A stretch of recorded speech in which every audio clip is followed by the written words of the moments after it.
शोभा प्रदान गर्नुभएको छ। यहाँहरूको उपस्थिति हाम्रो कार्यक्रमको सफलता हो। यो कार्यक्रम सफल भएको छ, म यो जानकारी गराउन चाहन्छु। यहाँहरूको उपस्थितिले, यहाँहरूको माया ममताले हामीलाई असाध्यै गौरवान्वित बनाएको छ। हामीले विद्यालय परिवारले असाध्यै गौरवको महसुस गरेको छ। यसप्रति पनि म आभारी छु। हाम्रो विद्यालय परिवार आभारी छ। हामी सबैलाई थाहा छ, यहाँ भन्नुपर्ने कुरा केही छैन। यो विद्यालयसँग सम्बन्धित व्यक्तित्वहरू यो विद्यालयको प्रगति र उन्नतिमा केही न केही भूमिका निर्वाह गरेको आदरणीय महानुभावहरू यहाँ भेला हुनुभएको छ। यहाँहरू सबैलाई थाहा छ हाम्रो फर्सेदाइरिङ माविको विगत।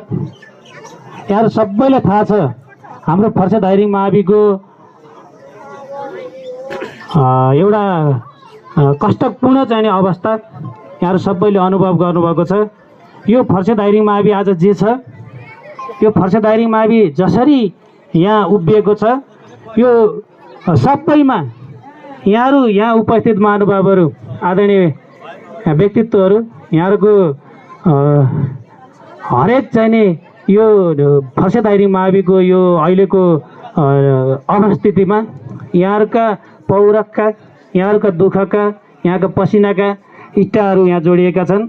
यसप्रति पनि हामी विद्यालय परिवार असाध्यै आभारी छ। म आभार व्यक्त गर्न चाहन्छु र म के पनि भन्न चाहन्छु भने यो फर्सेदाइरिङ माविको पूर्व विद्यार्थी पुनर्मिलन तथा प्रथम भेलामा हामी उपस्थित भएका छौँ। म के भन्न चाहन्छु भने हामी यो विद्यालयको प्रगति, यो विद्यालयको उन्नति, यो विद्यालयको निरन्तर एउटा सुनौलो भविष्य र हामी यो विद्यालयको अवनति, यो विद्यालयको चाहिँ नि एउटा भनौँ न एक हिसाबले भन्दाखेरि यसको मृत्यु त्यसरी त नभनौँ, यो यसको अवनति, त्यसको दोसाँधमा हाम्रो फर्सेदाइरिङ मावि अहिले उभिएको छ। यहाँहरू सबैलाई थाहा छ हाम्रो गाउँको अवस्थिति, यो फर्सेदाइरिङ माविको आधार, यो गाउँको अवस्थिति, यो पछिल्लो चरणमा भइराखेको तीव्र बसाइसराई, जनसङ्ख्याको वृद्धिमा भएको नकारात्मक वृद्धि दर, यी यावत कुराहरूले गर्दाखेरि हामी यो फर्सेदाइरिङ मावि, यहाँहरू सबै हाम्रो फर्सेदाइरिङ, यहाँ हजुरहरूको मैले अगाडि नै भने हजुरहरूको